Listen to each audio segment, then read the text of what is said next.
local yi nañ corriger xoolaat affaire yi. donc c'est risqué pour ñoom bu ñu toogee ci pataaral bi wala ci seen coin. musiba maa ba kumba la. un état manage l'information di anticiper di jiitu loolu mooy communication di anticiper di jiitu communication du ministre bi dafa woote réunion de presse de déjeuner de presse ak ministre moo woote non ça c'est informatif compte rendu la. Par contre, la com, elle est stratégique. Vous anticipez sur même la façon de réfléchir des Sénégalais. ñoom beneen gis-gis beneen xalaat. loolu mooy communication malheureusement ce régime-là ngeen baal ma newuñ ci. alors nos amis Mame Ngor Big Gouv et les autres là. on vous salue ils sont vaillants ils se battent comme ils peuvent mais affaire bi dafa laaj leneen. alors Pa Assane su ma jugee ci li soxal nguur gi da ngay topp football waaye bàyyi xel xale yi.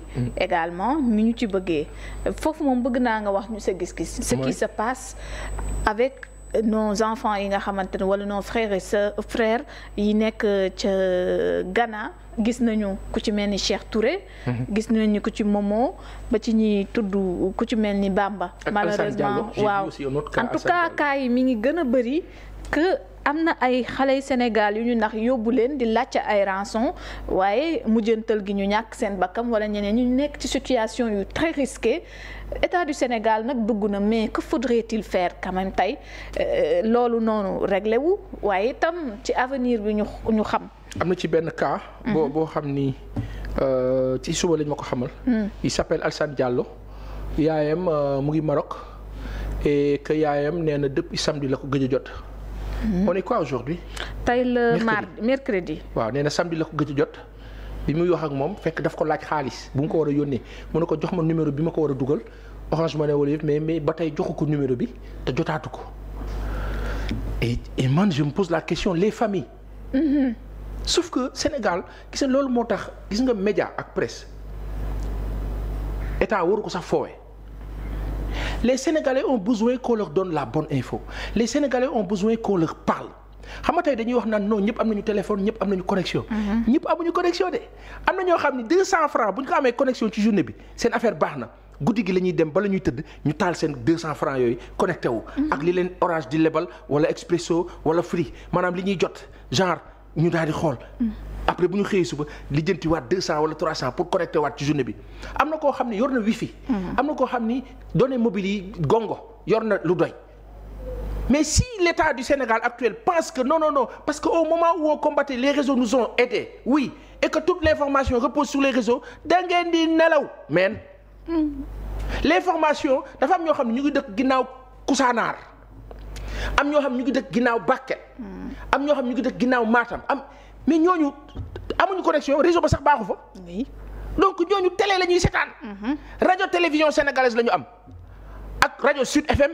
wala Dunia bi nga xam ni sax des na tuuti. oui donc si l'État se résume à penser que non toutes nos infos parce que loolu mooy erreur nguur actuelle bi. nos autorités là pensent que tout se passe sur le digital da ngeen di juum. te am na fu mu yem. oto yi ñaata oto ñooy dugg Dakar di génn. le flux de voitures il y a quelques années c'était 2 millions de voitures qui maanaam gisee ni ngay gisee embouteillage bi ñëpp Dakar le matin ñëpp sortie Dakar entrée et sortie c'est un flux de 2 millions de Sénégalais qui rentrent dans quoi comme support des voitures dans les voitures il y a pas la télé d'accord dina am ñu yor seen téléphone mais il y a la radio nom de Dieu et cette radio là c'est un passoire d'infos donc information bi nga xam ni oto baa ngi daw les transports en commun Tata Ndiaga Ndiaye leneen ak leneen taxi bi Yango bi et cetera ngay dégg rajo bi di wax. soofu su amul ay contenu de qualité yuy permettre nit ñi am la bonne info xam ce qui se passe la com de l'État du jàll. donc nguur gu bees gi dañu war a génn seen erreur yooyu parce que presse bi fi nekkoon ak Macky Sall ñoo def ba nit ñi recroquevillé wu ci réseaux sociaux yi c'était une infime partie. C'était plus la diaspora la diaspora c'est 75% de ça plus ñi nekkoon fii tuuti. donc soo xoolee loolu lan moo tax président Macky Sall 2012 ba 2021 la ñuy door a am jafe-jafe ak moom.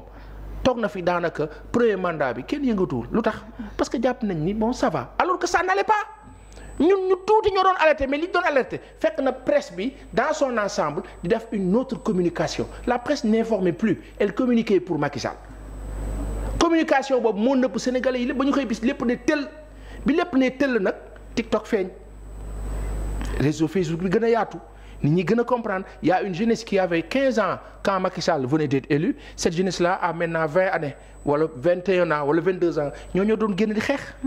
parce que ils étaient la jeunesse de l'internet léegi nag loolu yëpp soxna si boo ko boolee xool contexte actuel bi le cas de Cheikh Touré le cas de pas mal d'autres jeunes dafa reposer wu ci support média yi war a yar les masses éduquer leen informer leen ne leen attention bu leen xëy rek ne da ngeen di dem signer ay contrat attention mais tous ces sujets et débats là ce sont des productions de télévision de radiodiffusion tey radio télévision RTS dafa war a xëy du matin à la nuit di ñu jox ay contenu yu ñuy permettre le cas de Cheikh Touré ça mérite un plateau à la radio télévision sénégalaise scandale ça mérite par exemple de façon épisodique di yee xale yi sur une production wala via une prod boo xam ne on leur dit attention bu du ko ñëw rek ne leen dama lay yóbbu nga topp ko il y a tellement de sujets et de choses à dire malheureusement lépp débat politique la. waaw malheureusement. sama mbokk yee bàyyi àll ma wax ko fii ma bàyyi àll je te le dis cru du lundi au kii toutes les émissions qui passent après le JT yëpp débat politique la et à la limite c'est les mêmes contenus donc c'est la même production du lundi au vendredi après c'est lassant c'est lessivant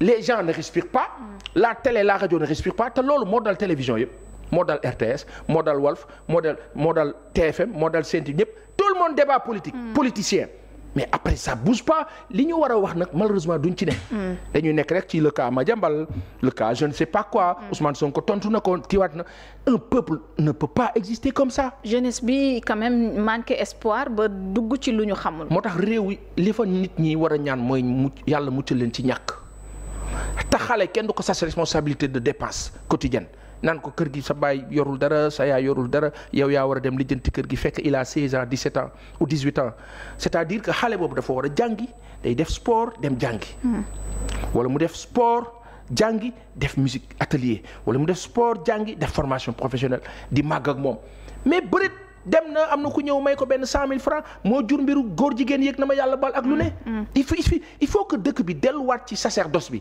sacerdoce valeur bonne mœurs loolu nag support média moo kaa liggéey état mooy organiser mettre la presse dans son ensemble et sa quintessence dans de meilleures conditions de travail impôt d'accord nañ ko fay mais ca nañ ko mën a ba pare ne leen nii la business bi di doxee liggéey bi yemb ñooñu respirer suñu respirer seen ay salaire dootul dépendre ci ne nombre de clics ak vues nombre de clics ak vues jur la haute médiocrité la forte médiocrité bi nga xam ni da ngay toog ñu naan la non Papa Ndiaye Pa Assane bi ne ci bopp koñ bi moom daal xamal lu muy waxtaane ñu ne la lu muy waxtaane moom daal bu xëyee day ciipatu rek ciipatu boobu daal bu ñu ko tegee ci télé bi mooy gën a dox émission normale yi et c'est triste parce que les populations yaratuñ leen dans le sens masse du terme. léegi état lan la war a def tey ci kanamu lii am catastrophe la. mais li état war a def mooy déjà. le cas du Ghana président wu Sénégal woo président Ghana ministre affaires étrangères bu Sénégal woo ministre affaires étrangères Ghana consul ba jóg ñu def ko coowal lawbe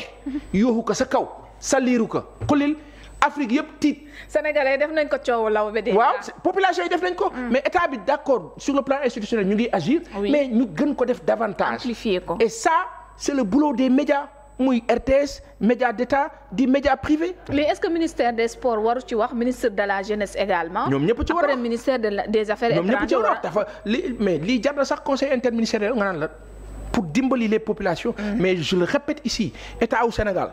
bàyyi leen xel bu baax ne support média presse du sax quatrième pouvoir c'est le premier pouvoir transmission de message canaux émetteur récepteur transmission de message loolu mooy pouvoir bi jiitu ndax xale bu juddoo yaayam dana ko tàppal mu ne wee bu ne wee ñu xam ne info bi lool la loolu nag boo ko tëjee moom nuuru xam nga nuuru dugg lap maar dayom si Paasan lu ñu cëraloon ci waxtu jeex na. nu ñaanalante ñaan yàlla ñaan yàlla sàmm sénégalais yi.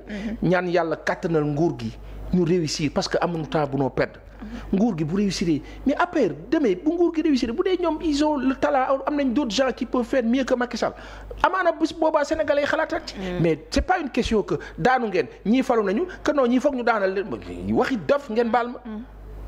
yàlla na fi yàlla def jàmm.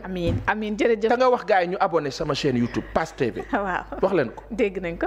abonné leen ñu abonné Pass TV te jënd puce expresso 500 lay jar boobu moom publicité la boo xam ne am naa ci droit fii. waaw maa moom Sénégal. yoon moom jëwriñ dina ko régler. waaw jërë ngeen jëf jërëjëf merci Pa Assane si disponibilité bi. jërëjëf à ñi ñu doon seetaan ak Abdoulaye Seck mi nekkoon ci technique bi jox leen dig daje ba ëllëg incha allah ci actualité judiciaire bi ak Daouda Mine lay doon jaa ngeen jëf jàmm ak jàmm.